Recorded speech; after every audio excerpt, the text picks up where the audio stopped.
My one hope for the 2016 election was that after Donald Trump went down to his inevitable crushing defeat, that maybe, just maybe, the right could reunite and close ranks in common opposition to President Hillary Rodham Clinton.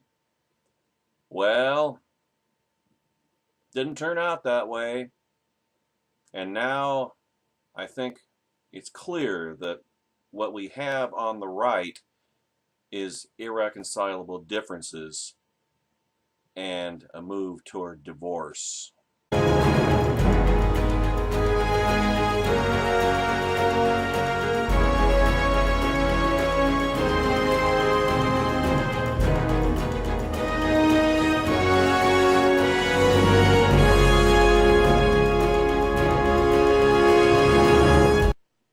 Because as we discussed in the earlier segment, Trumplicans, in their hubris and their personality cult idolatrous euphoria, will draw all the wrong conclusions and overextend themselves and bury themselves even deeper in their myths. And as a result, they and their orange-hued demigod are going to ride the Republican Party straight into the ground at terminal velocity even before 2020, but 2020 will be the coup de grace, and they will have nothing with which to save it and nothing and no means of recovering from it, because reactionaryism is not an ideology. This election, 2016, was pure reaction with no philosophical or ideological underpinnings. It was the revenge election. Well, guess what? The other side gets to take their revenge too. And count on it when I tell you that that is exactly what they're going to do. And you people will have no answer for it. None whatsoever. Because remember, now you're the hunted. Your guy's the hunted. The other side now comes after you. The pendulum swings the other way. And you have no reason to justify. You have no justification. You have no argument to make for why Trump should remain president in 2020. None. And that's going to filter. I hope it doesn't, but it's very likely to filter down ballot too. In 2018 and then in 2020. Again, you people have won a battle, but you've lost the war. But you'll never convince them of that. See, the worst thing that can happen to a personality cult is victory. Because it not only absolves them, delivers them from the need to learn hard lessons, the need to repent of their sins, for lack of a better term, but it reinforces those sins and fills them with hubris, unearned, unmerited pride, makes them resistant to the truth, resistant to prudence and humility, and it makes them arrogant and triumphalist and even more obnoxious than they were already. We just got through 8 years of this crap from the other side. Now it's been fully imported into and has taken over the Republican Party as well. I'm reminded of Steve Rogers' line from Captain America, the First Avenger. I don't like bullies. I don't care where they're from. Welcome to Bullyville. And I'm not talking about Teddy Roosevelt. Susan Wright gives us a glimpse of what's already here and what's coming. Play nice? Not hardly. Trump advocates treat never-Trumpers as conquered foes, which is kind of redundant since that was the case 6 months ago. And certainly 3 months ago, after the Trumpvention in Cleveland. Now, if in other words, this constitutes end zone celebration, the kind of thing you get flagged 15 yards for unsportsmanlike conduct for in the NFL. If you were part of the Never Trump tribe, as I am, and remain, and will always remain, you probably knew that an actual Trump win would result in some increased trolling from the Trumplican faithful. The fact that Donald Trump has made decency and graciousness relics of the past is solidified by the actions and words of his devotees post-election. The notion of letting cooler heads now prevail and working together to actually make America great again, whatever the hell that means, never really entered into the equation for Trumplicans.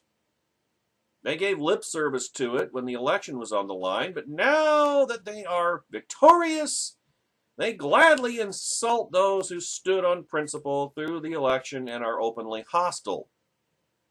I've seen this firsthand, folks.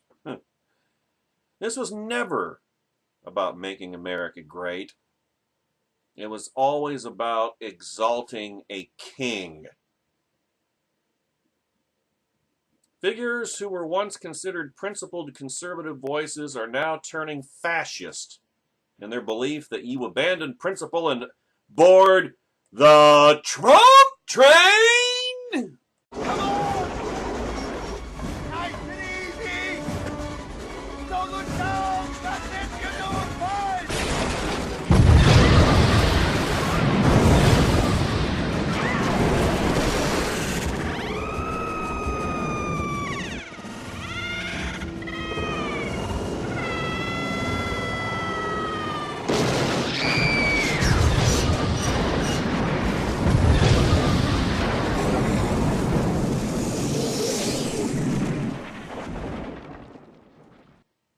Or suffer the fate of traitors to the crown. Take this lovely tweet from Dsouza of all people. Listen to this. Dsouza. Obama political prisoner not that long ago. Listen to this. Dsouza tweeted the following. Okay, Never Trumpers, your recalcitrant histrionics almost cost us this election. Oh, really? How did that happen? I thought we were irrelevant. Again, you can't have it both ways. Either we were irrelevant or we weren't. You can't keep switching back and forth whenever it fits your narrative. Now show a little humility and get back on the reservation. Fuck you! Graciousness? Yeah, well, he's been infected with the Trump virus. And he will suffer for it, eventually. Well, thanks, but my grandmother's people did the reservation thing. Well, that's Susan Wright's anyway. It wasn't great, so excuse me while I refuse. Trump surrogate Newt Gingrich, however, did the full nasty on fellow crotch sniffer Sean Hannity's Fox News program on Wednesday. See what I mean about really awful people, about what happens to really awful people when they win, they get even more awful. Wednesday on Fox News, Gingrich told Sean Hannity that a Trump regime is going to be among the most extraordinary, creative, inventive, exciting periods in all of American political history.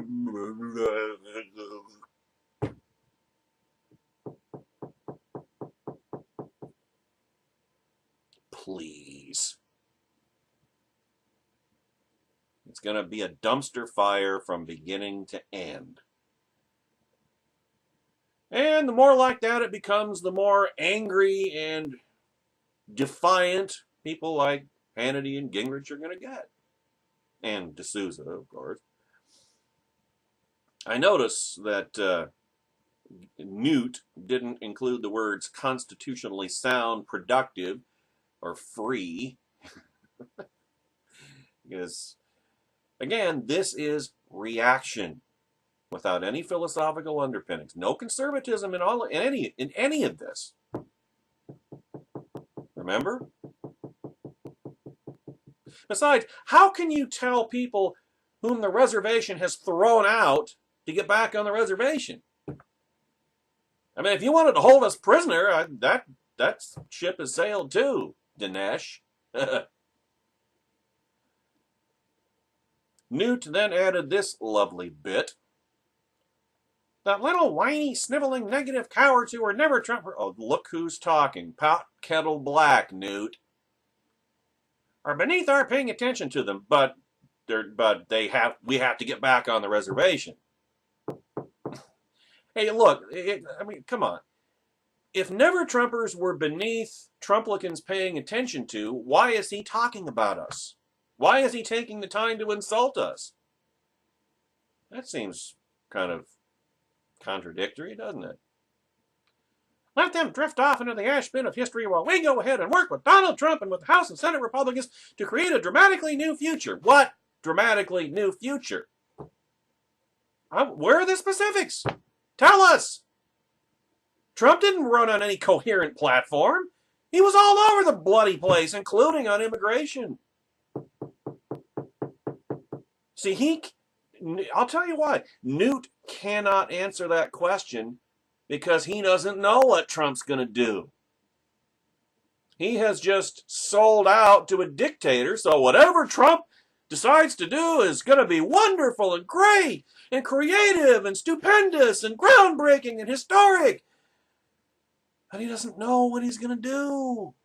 And Trump doesn't know either. You can have your personality cult there, Newt. All yours. Because it's going to be a disaster. It's going to become a leper colony.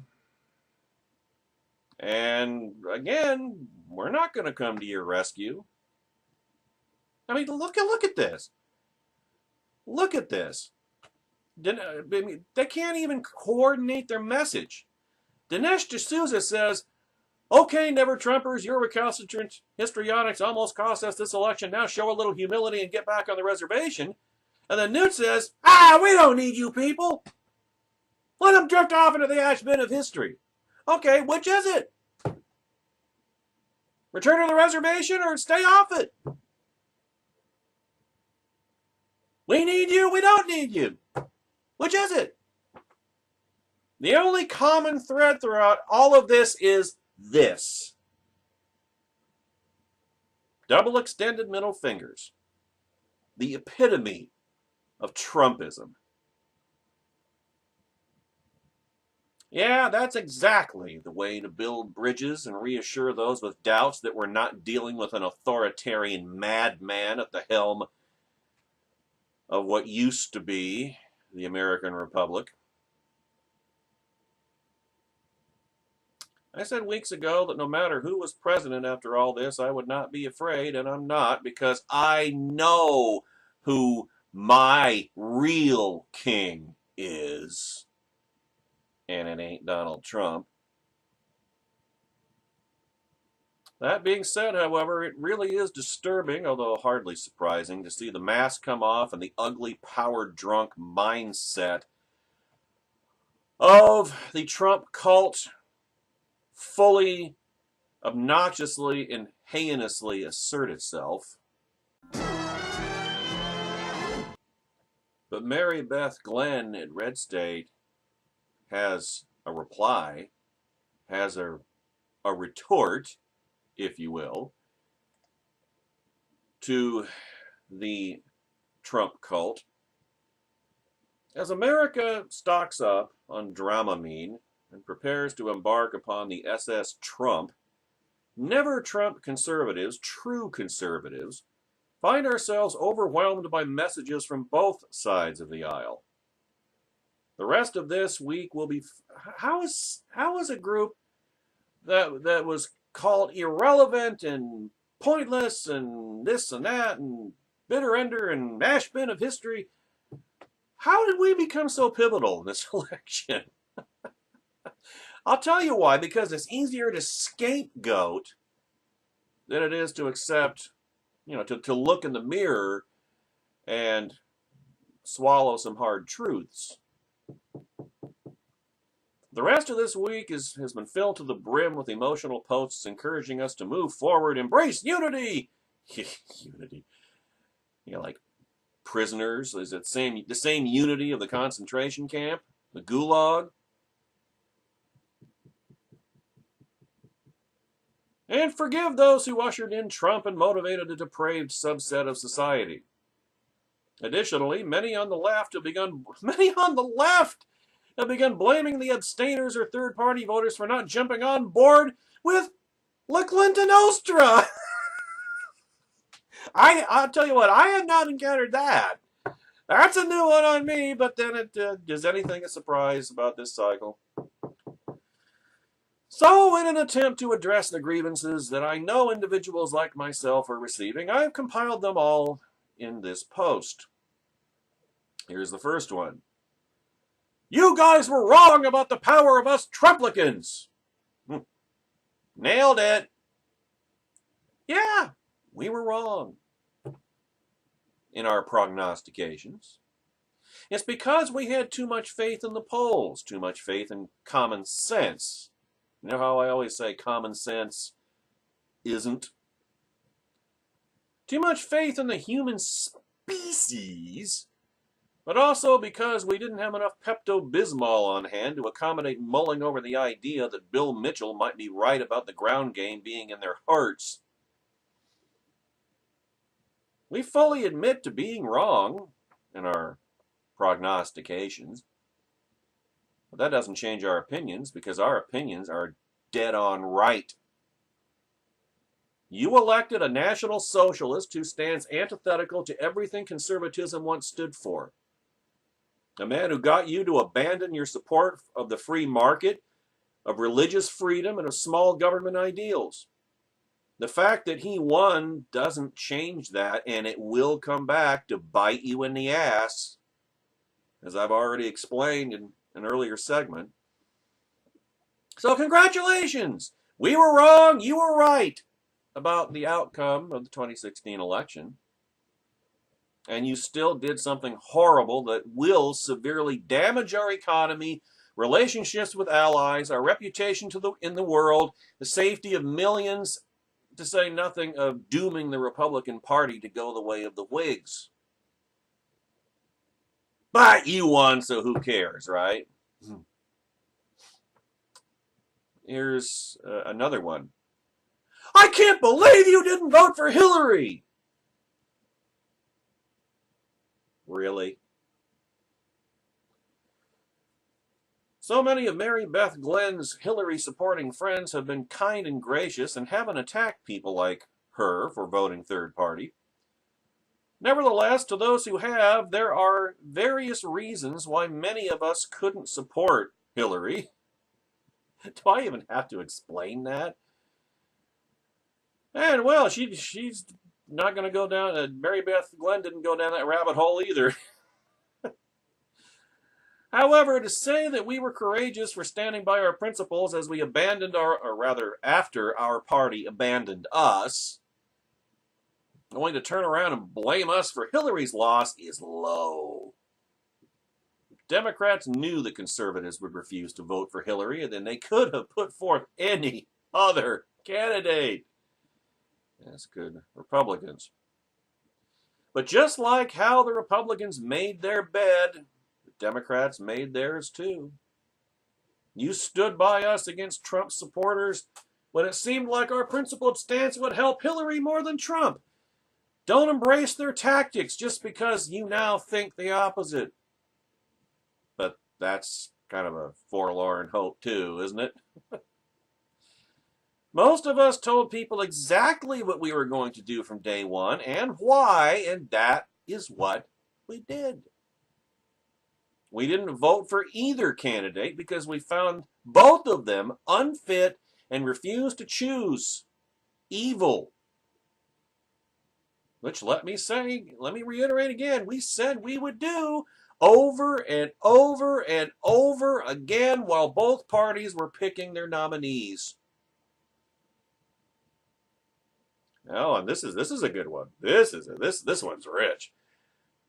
Now, as Trump said the other night, Now we must all come together. Oh, we must! That sounds like a command, doesn't it?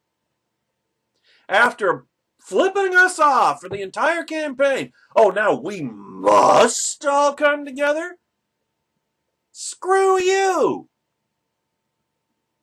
The reality is that we are now the rebellion.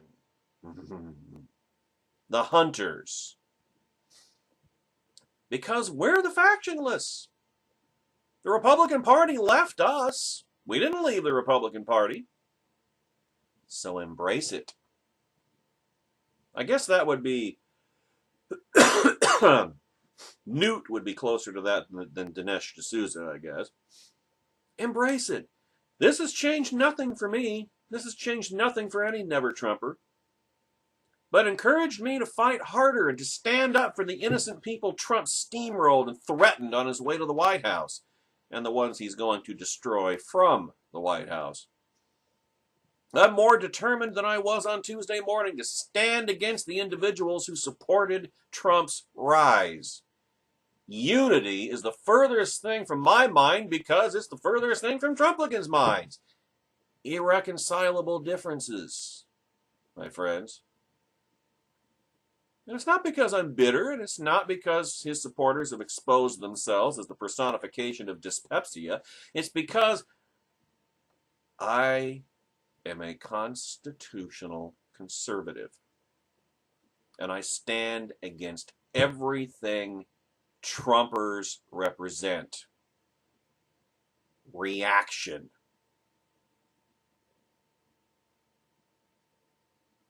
Because there's enough blame to go around, guys. Conservative media has been peddling irrational fear and rage because it gains clicks and sells books. They founded the whole unnecessary victims of the establishment support groups and blatantly lied about various issues, like the chances of repealing Obamacare without a veto-proof majority, or the horrors of bipartisanship and incrementalism. They realized long ago that keeping us scared and angry added padding to their bank accounts, and there is a big reason why so many people were open to a man who promised, falsely, to address irrational fears in exchange for their dignity. And then there's the Democrats, who spent years pushing women like Lena Dunham to the front of their movement, while disregarding the fact that she's a horrific spokeswoman for female empowerment. They painted compassionate and informed women like Mary Beth Glenn as traitors to her own sex after being pro-life, while flaunting women in I love abortion dresses like trophies. Instead of dedicating their time to defending religious freedom, they arrogantly touted the suing of a small-town bakery. They marched out celebrities to speak on behalf of gun control, used false data, and belittled women who rely upon themselves for protection, and treated them as though they're disposable when compared to the advancement of their narrative. They've been polarized and unwelcoming to those of us in the middle. When sadly, if they would have brought forward a woman or man who met us halfway on many of the beliefs we hold, I would have proudly supported them.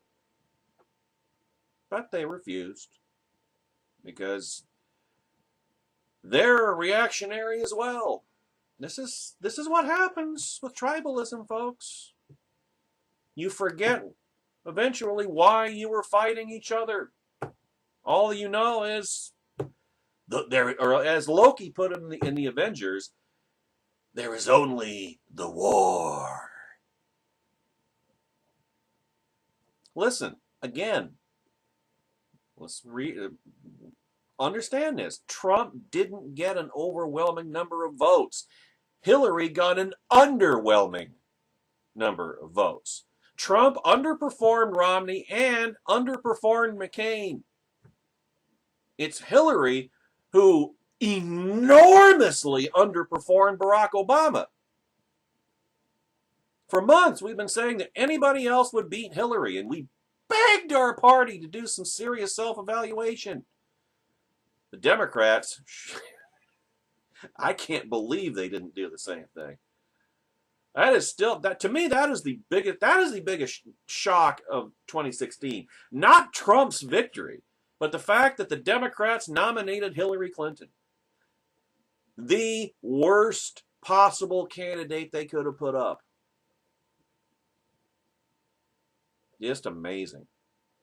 And I guarantee you, they're not going to make that mistake in 2020. Oh, not even close, man. I mean, I get along with people on both sides of the aisle rather well, or at least I used to.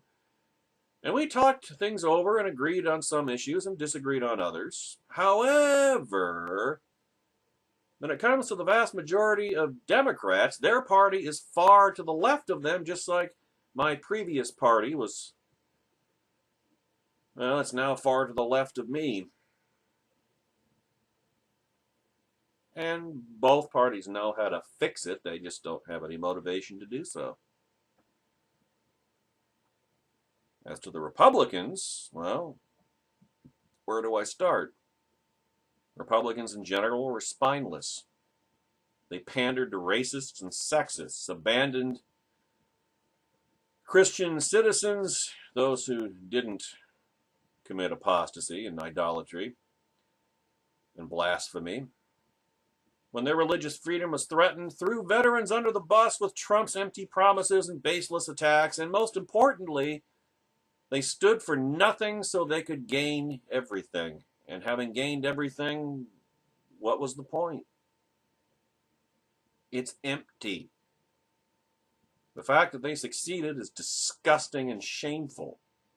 And if there is any piece of them that ever truly embodied the men and women I thought they were, they've got to realize deep down that they betrayed women and minorities and they betrayed their principles, is what they did, out of unmitigated selfishness. And Tuesday morning it hurt knowing that today it hurts knowing that it worked. Oh, this one's even richer. This would be the Dsouza. This would be the Dsouza argument. Although, again, it's pure, blatant psychological projection. If you can't beat them, join them. I've frequently warned about the squishy faction of Never Trump. The people who kept one foot on the fence or flip-flop between hating Trump and legitimizing his big government, hey, let's flirt with the alt-right message, in an attempt to keep his followers clicking on their links. These people are the worst. Douglas V. Gibbs would fit into this category. Right now, they're crawling back up on the fence, hoping that nobody noticed their moment of bravery, and they're inviting the rest of us to join them. And they can go jump in the septic tank. Here's another one. People should stop acting like they're scared. Well, if you paid attention to Trump's entire campaign, it's beyond ignorant to suggest that minorities shouldn't feel threatened. They have every right to be scared. End of story. And women have every right to feel disrespected when a man who brags about sexually assaulting women and treats them like dogs in general is elected as president. It's not okay, and I'm going to continue saying that it's not okay until someone else is in the White House. It's just that someone else will be Julian Castro. Minorities deserve our support and reassurance because individuals who treat them like lesser beings were given a huge platform on Tuesday. And then this one, which we touched on in the previous segment, Hillary lost because of sexism. No, she didn't. While I openly admit that I have been made acutely aware of the fact that a larger than previously assumed swath of the United States has serious disregard for women, what I'm going to passionately fight in the coming years, Hillary did not lose because of sexism. In fact, as a believer in classical feminism, Mary Beth Glenn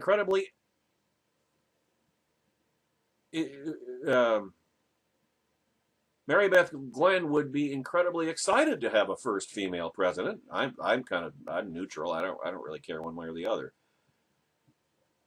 But always found it sad that the first female president was going to be Hillary.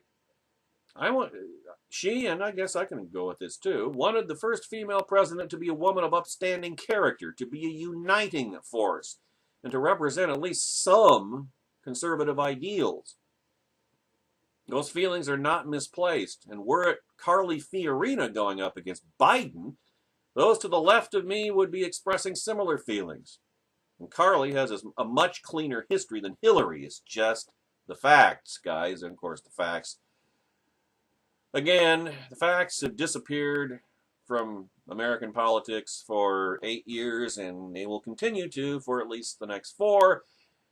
Well, and beyond, since Julian Castro won't give a crap about the facts either.